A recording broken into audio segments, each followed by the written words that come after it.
Ada, a Claudia Vicio. Yo era de Buenos Aires, del barrio de Almagro. Papá tenía un almacén en Gascón casi Díaz Vélez, una casa de altos alargada y finita. En la planta baja estaba el almacén y nosotros, papá, mamá y yo, vivíamos arriba. A la casa se entraba por una puerta al costado del negocio.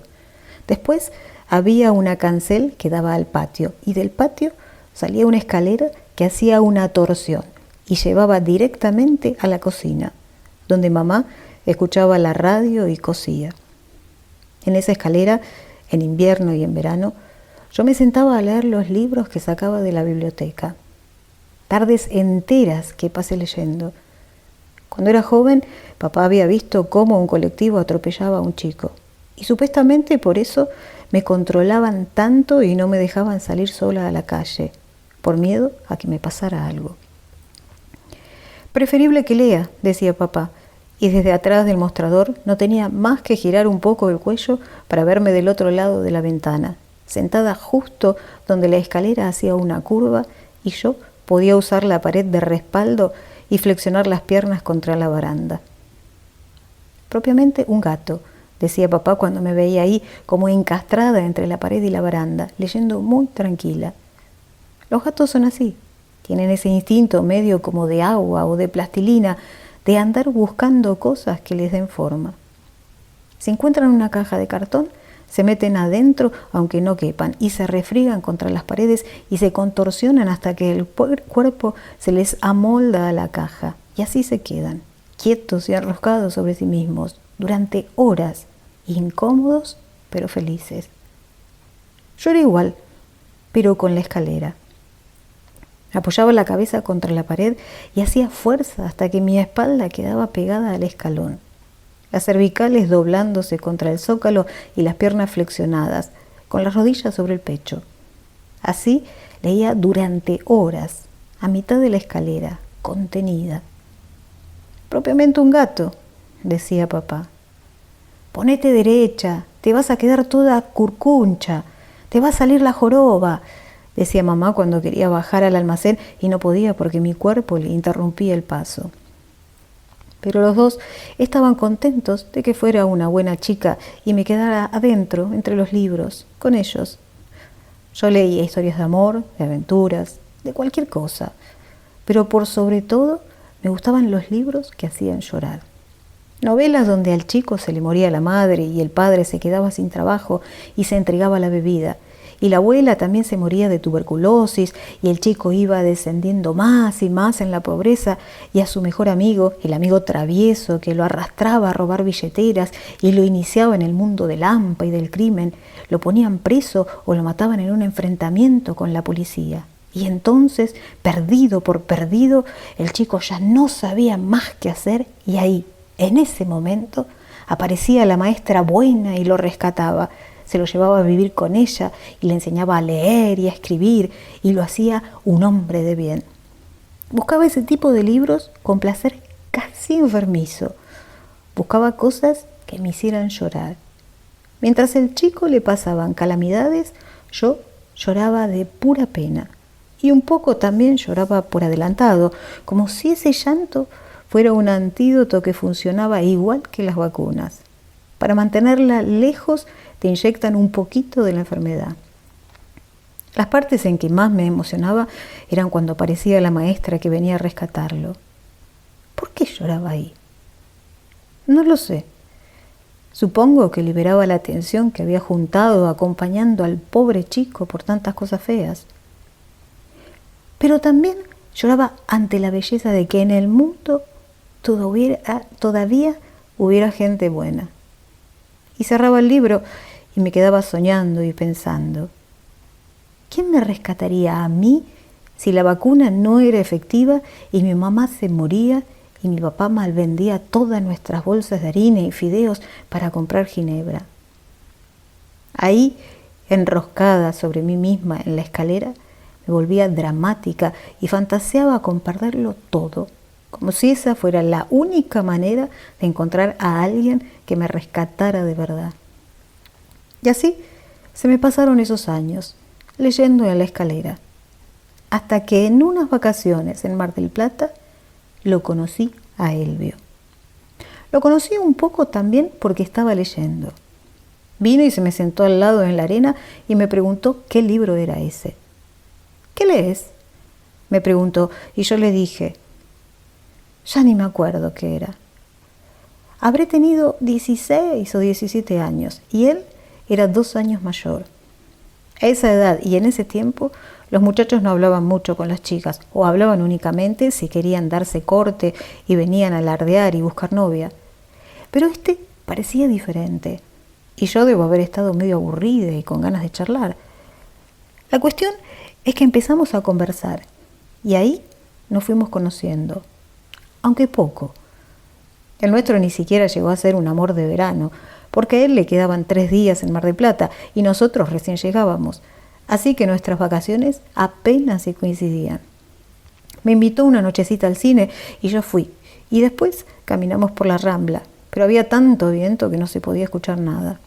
Así que entramos a un bar y tomamos un café, y él se pidió un tostado, pero no le dijo al mozo tostado, sino Carlitos.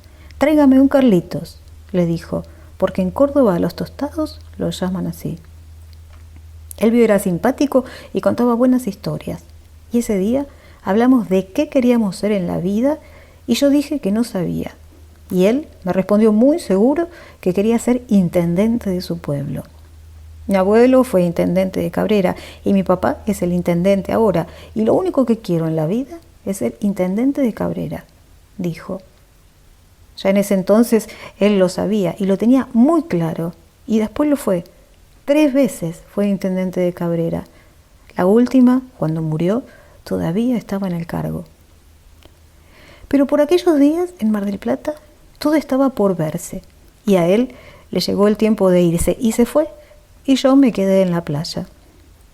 2 semanas después, ni bien volví a Buenos Aires, empecé a recibir cartas suyas. Al principio me mandaba cartas cortitas, pero enseguida empezaron a ser más largas. Eran cartas entretenidísimas y yo las leía sentada en la escalera y papá me veía por la ventana y movía la cabeza preocupado, pero mamá sabía cómo venía la mano y ella era más compañera y no decía nada o me guardaba las cartas si es que llegaban muy encimadas y me las daba cuando papá no veía, así él no armaba escándalo.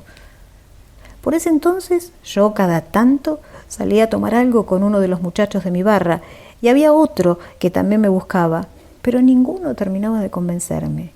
Y con Elvio, por carta, todo parecía ser fácil y hermoso. Me contaba historias de Cabrera, me describía el pueblo, sus vecinos, sus amigos, a los viejos que hablaban macanas en el bar y a las viejitas que tomaban sol en la vereda.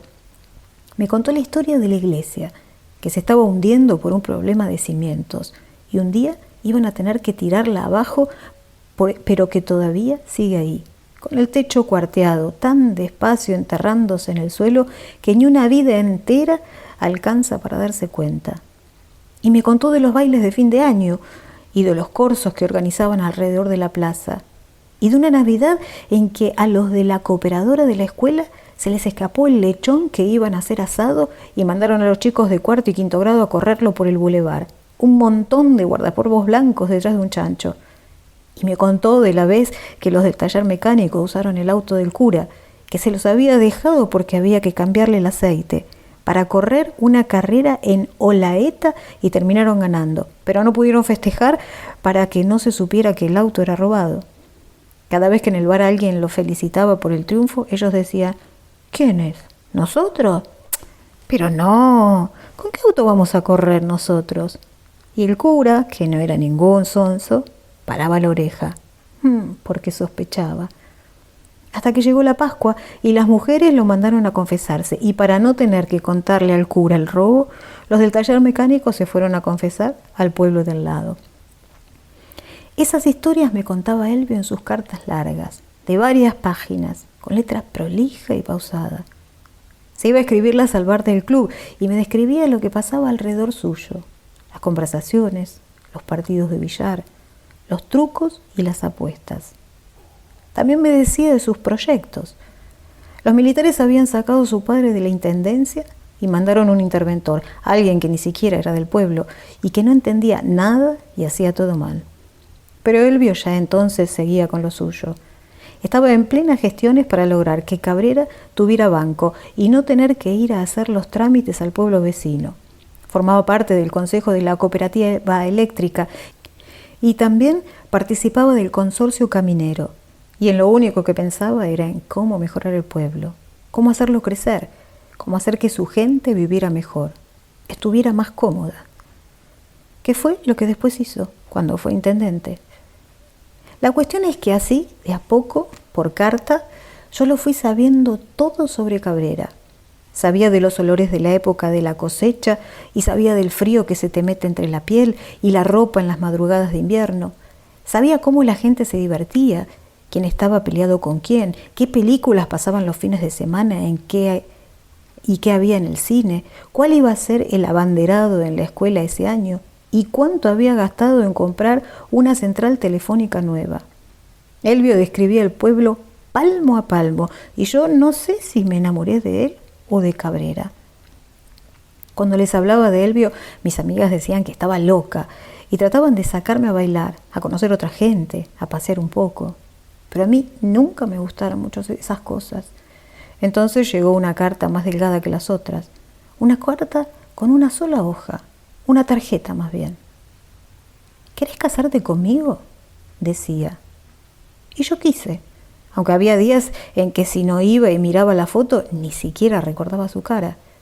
Pero sabía que nunca iba a encontrar a otro hombre tan bueno como Elvio, ni uno que me entendiera tan bien, ni que me entretuviera tanto. De todos modos, no respondí enseguida. Necesitaba estar segura y convencerlo más que nada a papá. Fueron y vinieron cartas. Charlamos sobre cuánto tema hubo que charlar, desde los económicos hasta los de vivienda y cosas más íntimas también. Elvio ya tenía todo resuelto y al final vino a Buenos Aires a pasar 15 días para hablar bien con mi familia. Vino en auto y se perdió en la entrada. Había preguntado en una estación de servicio y le indicaron mal. Y en lugar de Almagro, terminó dando 2 vueltas a la Casa Rosada y estacionando frente al Cabildo, que como lo había visto muchas veces en los libros, le pareció un buen punto de encuentro. Desde ahí buscó un teléfono con fichas y llamó al almacén y habló con mi papá. Yo estaba en la escalera con un libro que leía, pero no leía, porque tenía la mente en otro lado. Había calculado los tiempos y sabía que estaba por llegar. En eso sonó el teléfono y pensé, se mató en la ruta. Se metió debajo de un camión y entonces lo escucho a mi papá hablar y casi enseguida se asoma a la ventana y me dice, llamó el enamorado ese tuyo que dice que está frente al Cabildo, que lo vayas a buscar porque no sabe cómo venir hasta acá. La alegría que me dio. Me tomé un taxi y fui y me lo encontré apoyado sobre el capó del auto, con los brazos cruzados frente al Cabildo, mirando la plaza. No sé cómo no le habían puesto ninguna multa. Él no, en ese entonces tenía un Dodge 1500 de los primeros que se veían y yo me senté a su lado y le empecé a señalar por dónde ir y le decía, dobla acá, toma para allá, cuidado con aquella que es contramano. Y él me decía, sí, sí, y manejaba tan feliz con la ventanilla baja y el codo afuera, casi como paseando por la Avenida de Mayo llena de colectivos y autos, sin prestarle ninguna atención a los que tocaban bocina o a los taxis que se nos venían encima. Y así, contenta y un poco sin darme cuenta, llegué al pueblo. Fue un gran cambio. Cabrera era como él me lo había contado, pero no como yo lo había leído. Era un pueblo triste, amplio y vacío en medio de la pampa lisa, lisa, como si en lugar de tierra nos rodeara agua calma. Yo enseguida supe que no encajaba, pero me callé y no dije palabra. Todo era tan ancho, tan ancho. Caminabas por las calles y veías al final el campo extendiéndose hasta perderse. Veías el cielo y daba miedo de tan inmenso e ilimitado. El llano se achataba y por donde uno mirara había cielo, mezclándose lejos con la tierra, formando un horizonte como envuelto en vagos. Llegué en agosto y el viento corría por el campo, serruchando, y hasta parecía tomar carrera y a propósito golpear con fuerza. Pero a nadie le llamaba la atención y a lo sumo, en la cooperativa o en alguna tienda, la gente en lugar de decir qué calor o qué frío, decía qué viento hoy, o está bravo hoy, o sopla fuerte hoy. Y después se quedaba callada. A mí me trataban bien, porque era la esposa de Elvio, y a Elvio todo el mundo lo quería. Eran corteses y atentos, pero nada más. La familia de Elvio desde siempre fue una de las mejores familias del pueblo, y eso servía de algo. Había respeto, había prestigio y cierto lugar que ocupar. Todas las mujeres que conocí, ni bien podía, me llevaban aparte y me preguntaban cómo era vivir en Buenos Aires. Y al poco tiempo me di cuenta de que así como yo me había imaginado un pueblo idílico y fascinante, así ellas se imaginaban la ciudad. Al final y con el correr de los años, muchas de esas mujeres se fueron, otras se casaron, otras se quedaron ahí, pero siempre me miraron desde lejos. Supongo que conmigo se les mezclaba la envidia con la cortesía y también un poco de incomodidad, de no saber cómo moverse, cómo hablar, qué decirle a alguien que venía de la capital y que además se había casado con el futuro intendente, porque Elvio ya estaba en campaña y juntaba votos, y a mí me sacaba a recorrer el pueblo, de un lado y del otro lado de la vía, y me presentaba a cuanto se nos cruzaba en la calle, y la gente me besaba y me mostraba a sus hijos, y me convidaban mate, y me trataban con una gentileza, con una admiración que yo no comprendía. Tuvo que pasar mucho tiempo para que entendiera que no era por mí que me trataban de esa manera, sino porque venía de Buenos Aires, porque me había casado con Elvio. Quedé embarazada casi enseguida y mi mamá, que se daba cuenta de las cosas por más que una no las dijera, se ofreció a instalarse en el pueblo por unos meses para hacerme compañía, pero yo le dije que no. ¿Qué iba a hacer papá solo en el almacén sin su ayuda? Todo había sido demasiado rápido y yo me asombraba de estar viviendo esa vida que nunca me había imaginado para mí y que no tenía nada que ver con la vida que Elvio había descrito en las cartas. Y no sé qué pasó, pero en lugar de acomodarme y ver cómo mejorar, me escudé en el embarazo y empecé a quedarme cada vez más encerrada y a no querer ver a nadie.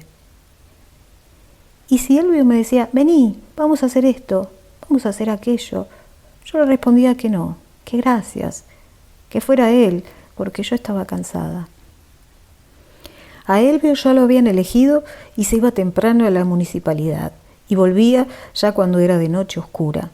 Así que me pasé el embarazo de Eriquito sola, tirada en la cama, extrañando los cines de la capital, los bares de la capital, las amigas que habían quedado atrás, la biblioteca, las librerías de Corrientes. Elvio de tanto en tanto viajaba a Córdoba para alguna reunión de intendentes y me traía libros, porque en el pueblo en ese entonces todavía no habían fundado la biblioteca, así que dependía de eso, nada más. Y tarde a la noche, cuando Elvio ya dormía y yo seguía leyendo una y otra vez la misma novela y llorando siempre en las mismas partes, apagaba el velador y me quedaba pensando que la vida era como uno de esos juegos de unir los puntos que vienen al final del diario. Uno de esos que cuando los unís bien aparece un dibujo, pero que yo ya iba bastante avanzada y que en las líneas que empezaban a verse todavía no podía adivinar qué figura se estaba formando. Entonces me preguntaba, ¿habré hecho bien?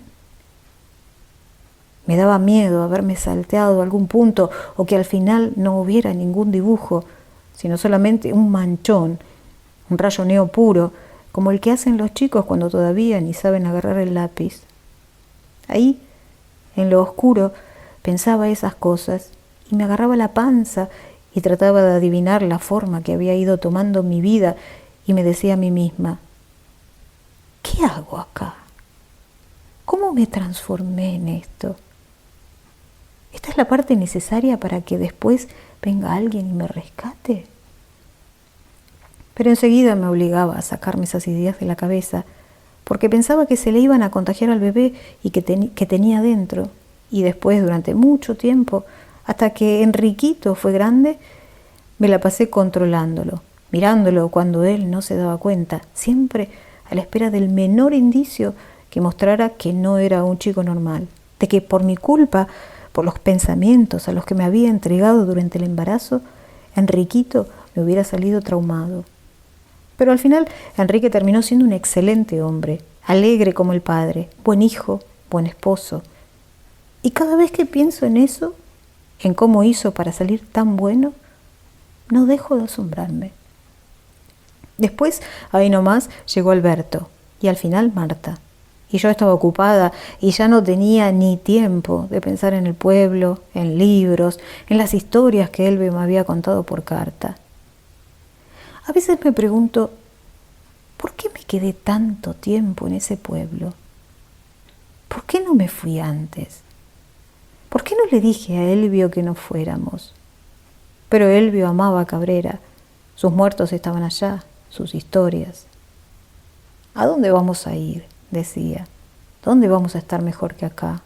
Decía y señalaba alrededor, y alrededor yo solo veía casitas bajas y grises, arbolitos de morondanga, los cables de la luz balanceándose en el viento, y puro campo, el campo casi metiéndose hasta el patio de mi casa, el pueblo en medio del descampado, el pueblo deshilachándose en el campo y el descampado siempre ahí, amenazando. ¿Qué veía Elvio en el pueblo que yo no podía ver? ¿Qué cosas sabía él que yo no alcanzaba a conocer? Fui al médico, un especialista, un médico importante de Córdoba, porque Elvio me dijo, vos estás mal, no podés seguir así, todo el día encerrada, tirada en la cama. Fui al médico y el médico me dio unas pastillas y me sugirió que tratara de concentrarme en las cosas lindas. ¿Qué te dijo?, me preguntó Elvio cuando volvíamos. Que me concentre en las cosas lindas. Y tiene razón, saltó él y se golpeó la frente como diciendo, ¿por qué no me di cuenta antes? Tiene razón, dijo Elvio. Vos siempre te fijás en las cosas feas, ese es el problema. Era verdad.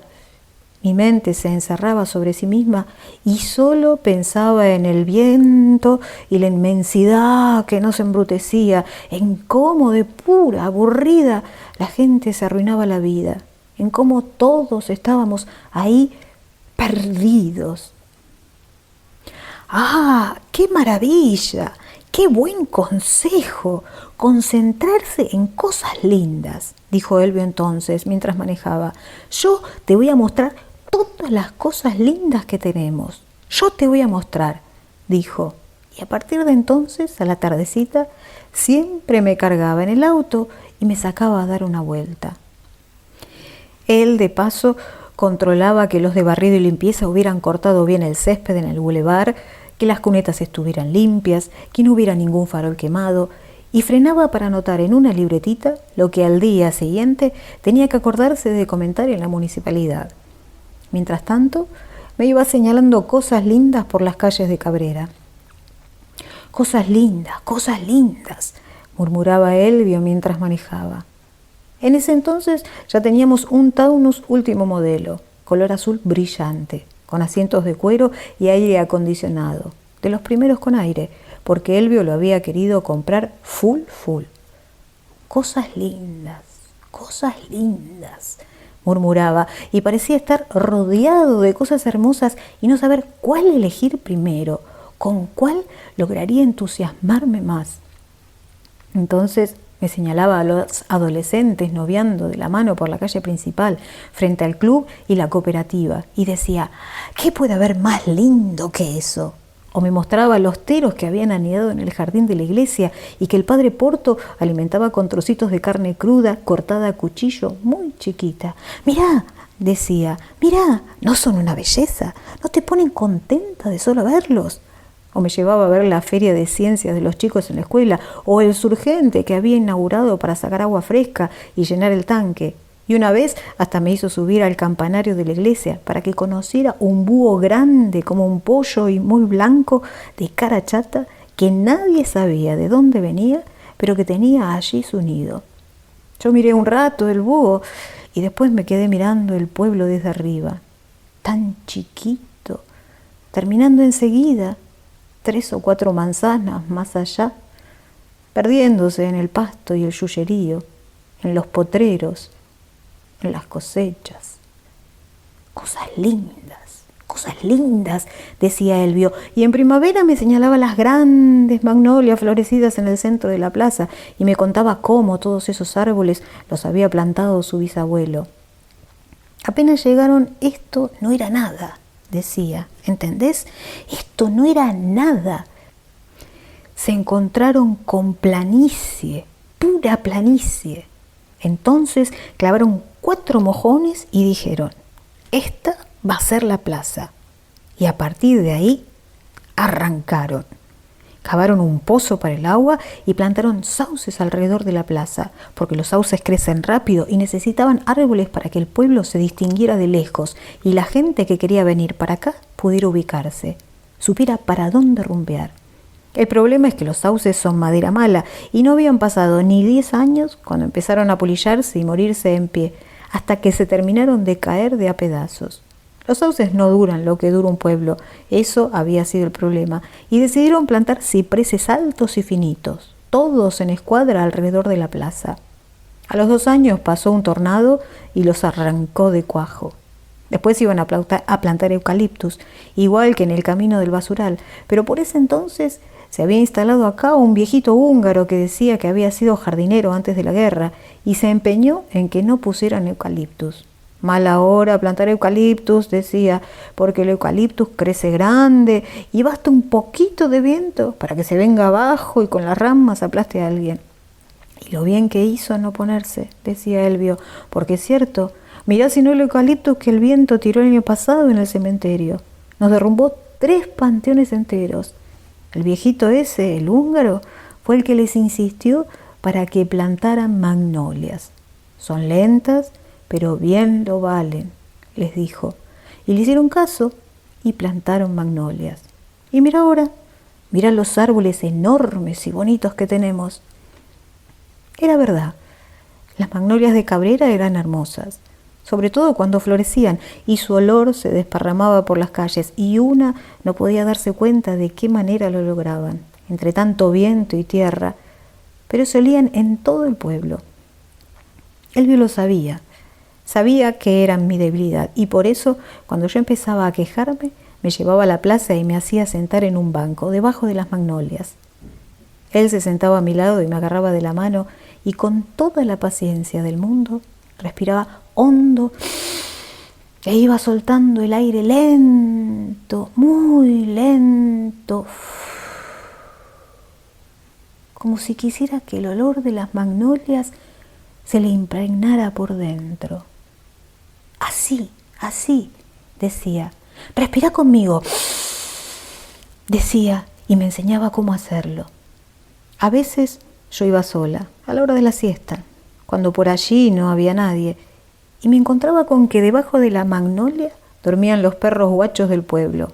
Perros de esos medio cruza con galgo, con garrapatas y el pelo lleno de ronchas, siempre cansados de perseguir ovejas o de robar comida en los tachos de basura o de escaparle a los chicos que les tiraban con la gomera.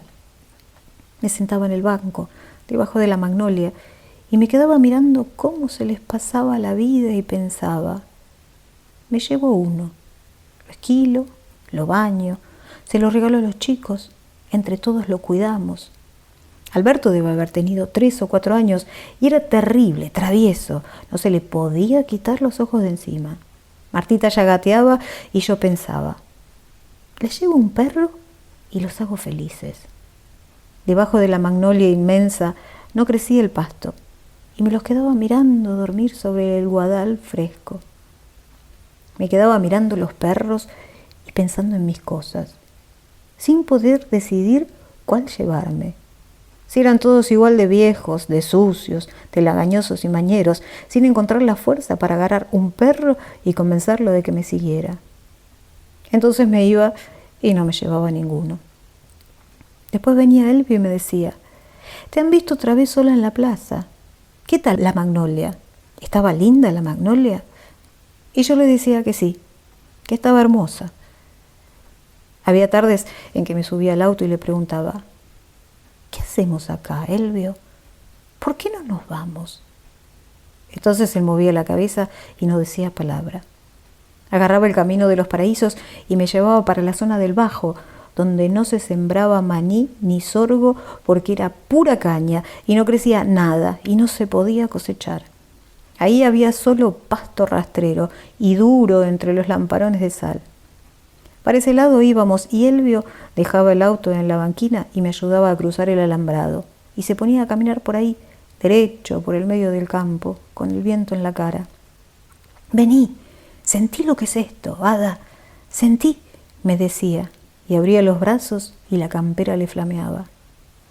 Yo lo miraba y lo único que veía era todo ese horizonte alrededor, al fondo de la pampa achatada, y los ojos se me ponían estrábicos de tanto mirar el campo vacío. Ni un solo punto donde fijar la vista.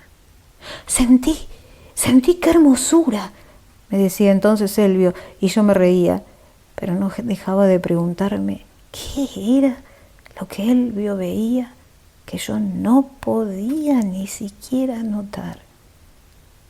Me quedaba callada, pero por mis adentros pensaba: «Es viento, ¿qué más va a hacer?» Y también pensaba: ¿será él que de inocente y bueno se entusiasma con bagatelas? ¿O seré yo que tengo ojos de ciudad, acostumbrados a edificios y antenas, y es por falta de sutileza que no veo? Hubo épocas largas, meses enteros, en que me olvidaba de que Elvio era Elvio y me enredaba en un mundo donde estaba siempre enojada y refunfuñando, quejándome, retando a los chicos, malhumorada y triste, porque me había convertido en la esposa del intendente, en una mujer condenada a vivir en un pueblo en el que mi marido mantenía un romance que yo no entendía, en una mujer cuyo sufrimiento se agravaba cada vez más. Todo empeoraba porque era necesario que así fuera. Solo de ese modo el rescate sería todavía más grandioso. Y después, sin saber por qué, mientras servía fideos en los platos o mientras ayudaba a los chicos con los deberes, me despertaba de pronto y el cristal negro que hasta entonces me había cubierto los ojos desaparecía. Y entonces lo veía de nuevo a Elvio, sentado del otro lado de la mesa, ayudando a la Martita a enroscar los tallarines en el tenedor. Mi Elvio, el Elvio bueno, alegre, que me había escrito todas aquellas cartas, el Elvio bien intencionado, que velaba por todas y cada una de las almas de Cabrera, fuera del partido que fueran, el Elvio cariñoso, el Elvio que me amaba, y no entendía cómo me había podido olvidar durante tanto tiempo de que estaba enamorada de él.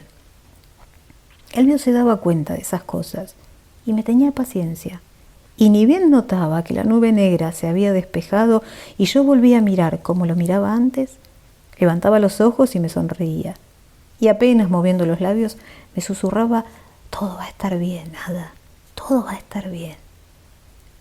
Entonces, por unos días, yo volví a estar tranquila y veía el pueblo con buenos ojos, y las cosas ya no me entristecían tanto como antes. Cuando los chicos se hicieron grandes, Elvio se los empezó a llevar al campo para mostrarles, para enseñarles cómo había sido la tierra donde se levantaba Cabrera antes de que ahí hubiera un pueblo. Antes no había nada, les explicaba todavía maravillado por la idea, y se los llevaba al campo, y a la tarde volvían los 4 cansados, corriendo, con la tierra pegada al cuerpo, y ese olor a dulce y sobado que tiene la transpiración de los chicos en invierno. «Mamá, vimos una perdiz, vimos un zorrino aplastado, vimos una víbora y papá la agarró con la mano, pero yo no quise tocarla. Vimos un nido de urraca y los huevos eran azules», mis hijos me contaban. A mí me hacía feliz verlos contentos y pensaba: Es por ellos que todavía tenemos que quedarnos un poco más. Está bien que se críen acá. Andaban sueltos por la calle, iban y venían, no tenían que estar encerrados. Y yo pensaba, cuando crezcan, se van a querer ir. Con lo que sobró de la venta de la casa de Almagro, cuando papá murió, les pagué un viaje a Europa, a los 3, para que salieran un poco, para que vieran el mundo y se tentaran. Fueron y volvieron, y dijeron que todo había sido muy lindo, pero que ellos se quedaban en Cabrera. Es como dicen, la sangre no es agua. Primero se casó Enrique, después Alberto. Cuando se casó Marta, Elvio ya estaba por su tercera intendencia y me dijo, Ada es la niña de mis ojos. Hacemos fiesta, tiramos la casa por la ventana. Nos mandó a las 2 a Córdoba 15 días a que nos midiéramos vestidos y al final Martita eligió uno bonito pero no deslumbrante, sencillo, como ella. Y yo no pude comprarme el fucsia que había visto porque ¿qué hubiera dicho las mujeres si la madrina entraba más impactante que la novia misma? Así que me compré también un vestido sencillo, de manguita corta, color manteca, con canutillos bordados. Elvio me dio y dijo que estaba hermosa. ¡Y qué fiesta! Elvio sí que sabía divertirse. Contrató la mejor orquesta y él mismo colgó los banderines bien pegados unos a otros para que cubrieran el techo del salón. Línea tras línea de banderines de todos colores que flameaban y se alborotaban cuando en el vals Elvio hacía girar a Martita, la vuelta cada vez más grande, hasta que parecía que no iban a parar más. Y así, ellos también se fueron quedando. Los 3 tuvieron hijos y de tanto en tanto reclaman lo poco que los visito, los descuidados que tengo a mis nietos. Ellos son como Elvio, están bajo un hechizo que yo no entiendo. Elvio murió de un paro cardíaco una noche, durmiendo a mi lado. Murió tranquilo, ni él ni yo nos dimos cuenta. Lo velaron en la municipalidad con presencia de todas las autoridades del pueblo y las fuerzas vivas, la banda, los chicos de la escuela, esas cosas de las que ni quiero acordarme. Lo enterramos en el panteón de su familia, cerca de aquellos que el eucalipto había derrumbado. En ese mismo panteón también hay un lugar para mí, porque Elvio era organizado para todo y hasta eso había planeado. Después de que él faltó, ya no duré mucho en Cabrera. Volví a la capital. Me alquilé un departamento amplio en Barrio Norte, con un ventanal que da a la calle y un dormitorio extra, que nunca nadie usa, porque a mis hijos la ciudad no les gusta. Yo, en cambio, la disfruto cada día más. Voy sola al cine a la hora de la siesta. Miro vidrieras, me compro un libro y tardo horas en elegirlo y después busco un bar lindo y me siento a leerlo muy despacio para que me dure. Ya no compro novelas. Hay una edad en que las historias inventadas dejan de interesar. Ahora solo me llaman la atención las biografías, los ensayos, las memorias de los grandes hombres que ayudan a entender el mundo, que explican cómo fueron, cómo son las cosas. Los leo y de tanto en tanto subrayo una frase y pienso, qué interesante. Con la edad que tengo y nunca antes me había dado cuenta de algo como esto. A veces, muy de tanto en tanto, me junto a tomar el té con alguna amiga de las de antes, mis amigas de la secundaria, las del barrio, pero ya no tenemos nada que decirnos. Los dibujos que formaron los puntitos que unimos a lo largo de nuestras vidas son tan distintos entre sí que la única manera de mantener una conversación es ignorarlos, hacer de cuenta que esos dibujos no existen y que todavía tenemos 15 años y vivimos en el tiempo de antes. Entonces, solo terminamos hablando de algo que vimos en la televisión, o de los descuentos en el shopping, o de enfermedades, o del calor. ¿Y mi dibujo?, me pregunto yo. Hay días en que creo que mi dibujo es raro, desequilibrado. Hay días en que las líneas de mi dibujo adivino la cara de Elvio. Hay días en que solo veo las calles rectas del pueblo, igual a como las vi desde arriba del campanario, las calles perdiéndose en la hoja en blanco, esfumándose. Pero a veces, algunas tardes, pienso que a mi dibujo todavía le falta un trazo dominante, una raya gruesa que venga ahora y que organice toda la composición, la equilibre y revele el verdadero sentido de todas esas líneas. En esas cosas pienso mientras miro la ciudad desde la ventana. Los colectivos, los taxis, la gente que pasea o va apurada, las hojas de los plátanos, el verdulero que espera clientes, los balcones del otro lado de la calle, los postes llenos de cables, las ramas. Federico Falco.